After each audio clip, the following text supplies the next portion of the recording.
السلام علیکم دوستو۔ بنی اسرائیل میں دو بھائی تھے جن میں ایک مسلمان اور دوسرا کافر تھا، اور تھے دونوں دریا کے شکاری یعنی مچھلیوں کا شکار کیا کرتے تھے۔ کافر بت کو سجدہ کرتا، مگر جب مچھلیوں کے لیے دریا میں جال ڈالتا تو اس قدر مچھلیاں آ جاتی کہ اس کو کھینچنا مشکل ہو جاتا۔ پھر مسلمان کے جال میں صرف ایک مچھلی آتی اور اسی پر وہ صبر کے ساتھ خدا کا شکر ادا کرتا۔ اتفاقاً ایک روز اس مسلمان کی بیوی اپنے مکان کی چھت پر گئی۔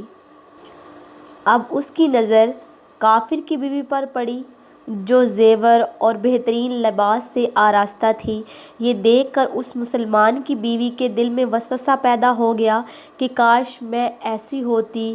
کافر کی بیوی بولی، تم اپنے شوہر کو آمادہ کرو کہ وہ بھی میرے شوہر کے معبود یعنی بت کی عبادت کرے تاکہ میری طرح تم بھی مالدار ہو جاؤ۔ یہ سن کر مسلمان کی بیوی کچھ غم زدہ ہو کر نیچے آئی، اور جب اس کا شوہر گھر آیا تو بیوی کا حال دیکھ کر دریافت کیا کہ آخر بات کیا ہے جس سے اس قدر غم زدہ معلوم ہوتی ہو۔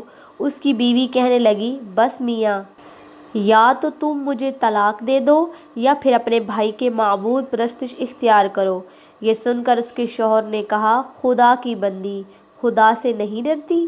ایمان کی دولت کے بعد بھی کفر کی باتیں کرتی ہے۔ وہ عورت بولی، بس اب مجھ سے زیادہ باتیں نہ بناؤ، اب میں ایسی تنگ دستی میں زندگی نہیں گزار سکتی۔ جبکہ دوسری عورتیں خصوصاً تیرے بھائی کی بیوی کو دیکھ رہی ہوں، وہ زیورات اور عمدہ لباس سے آراستہ رہتی ہے۔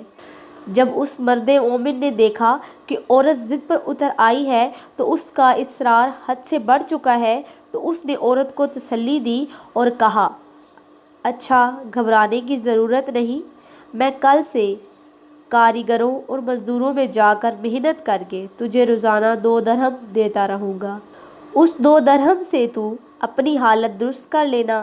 یہ سن کر عورت کو کچھ تسکین حاصل ہوئی۔ صبح سویرے وہ مرد مومن مزدوری کی تلاش میں نکلا، لیکن کسی نے اس کی بات نہ مانی۔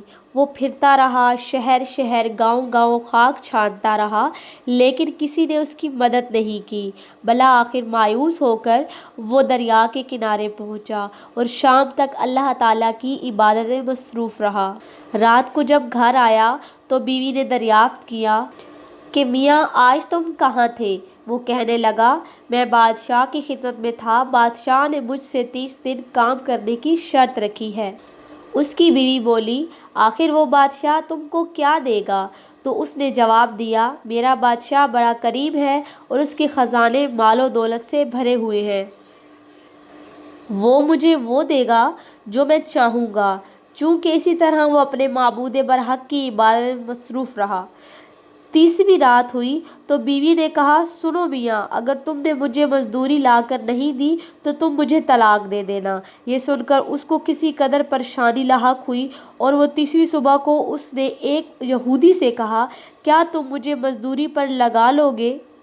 یہ سن کر یہودی کہنے لگا، ہاں، تم کو مزدوری مل جائے گی، لیکن شرط یہ ہے کہ میرے پاس تمہارے کھانے پینے کا بندوبست نہیں ہو۔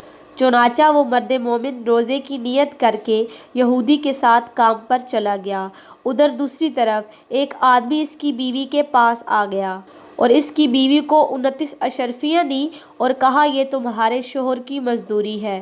تمہارا شوہر 29 دن سے بادشاہ کے کام میں تھا، یہاں تک کہ تمہارے شوہر نے بادشاہ کو چھوڑ دیا۔